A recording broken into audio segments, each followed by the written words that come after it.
Have you ever wondered about the power of collective action? How about the strength of a trucker boycott on the lifeblood of New York City? Let's dive into this fascinating situation where the roar of big rigs has become a powerful political statement. It's a scene where about 1 in every 5 truckers is saying no more to delivering goods into New York City. The reasons are as diverse as the truckers themselves, but let's break down some of the key factors. Picture the New Jersey Turnpike, a key artery feeding the bustling heart of the Big Apple. Now imagine it with about 20% less truck traffic. That's the reality right now. Why? Well, one big reason is the toll increases on this crucial route. Truckers, already dealing with thin profit margins, are feeling the squeeze even more. The situation is further complicated by the fallout from a call to action by a prominent trucker. Chicago Ray, a well-known figure in the trucking community, initially asked his fellow truckers to boycott deliveries to New York City in support of former President Trump. Although Ray later walked back this call, the impact was already made. The seed of dissent had been planted, and many truckers stood by their decision to boycott. Then, there's the matter of operating costs. New York City is not a cheap place to do business. For truckers, high operating costs combined with low profit margins create a perfect storm that's driving them away from the city. This, folks, is the complex reality of the trucker boycott. It's a protest that's about more than just a political statement.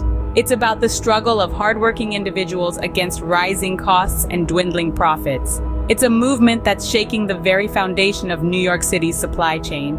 As we can see, there's more to this than meets the eye, and the consequences are truly significant. So, what happens when the wheels stop turning? What are the real-life impacts of the trucker boycott on New York City?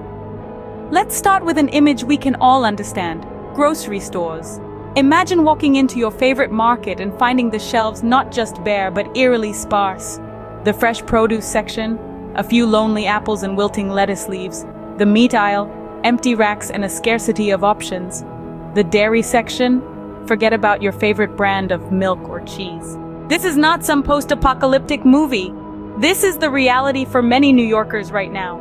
And it's not just the grocery stores. The construction industry is feeling the pinch too. Projects are delayed, deadlines are missed, and budgets are blown as materials fail to arrive on time, if at all. That skyscraper that was supposed to reshape the skyline? It's on hold. Its skeleton a stark reminder of the flow of goods that has slowed to a trickle. Restaurants, the lifeblood of the city's vibrant food scene, are not spared either. Missing ingredients lead to altered menus, disappointed customers, and plummeting profits. That special dish you've been craving? It might not be available for a while. And what about the consumers, the ordinary folks like you and me? We are left grappling with rising prices. That loaf of bread, that gallon of milk, that tank of gas, they all cost more now. And it's not just the tangibles. The cost of living in the city is spiraling, hitting the wallets of New Yorkers hard. But there's another side to this story: the indirect impacts. The city's economy is taking a hit. Small businesses struggle to survive. Jobs are at risk, and livelihoods hang in the balance. The ripple effects of the boycott are spreading, touching every corner of the city. The city's heartbeat slows, the shelves empty, and the people feel the pinch. This is the reality of the boycott. Facing such a crisis, what can be done? How are city officials responding to this unexpected upheaval? We find ourselves asking these questions as we delve deeper into the aftermath of the trucker boycott, which has sent ripples through the New York City supply chain. City officials are not standing idle, of course. They're actively seeking solutions to mitigate the economic impact of the boycott. A range of strategies are being considered and implemented.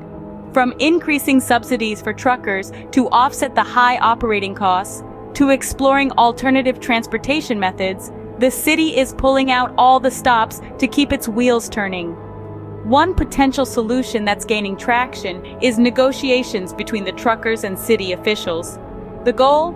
To find a middle ground that respects the concerns of the truckers while ensuring the city's supply chain doesn't grind to a halt. These talks could lead to changes in toll policies, perhaps reducing the financial burden on truckers traversing the New Jersey Turnpike. Another possibility is a shift in industry dynamics. This could take many forms. For instance, trucking companies might explore partnerships with other transportation entities to share the load. Or we could see an increase in local sourcing to reduce the need for long-haul journeys. In the midst of these strategies, it's important to remember that the truckers are not just the backbone of our supply chain.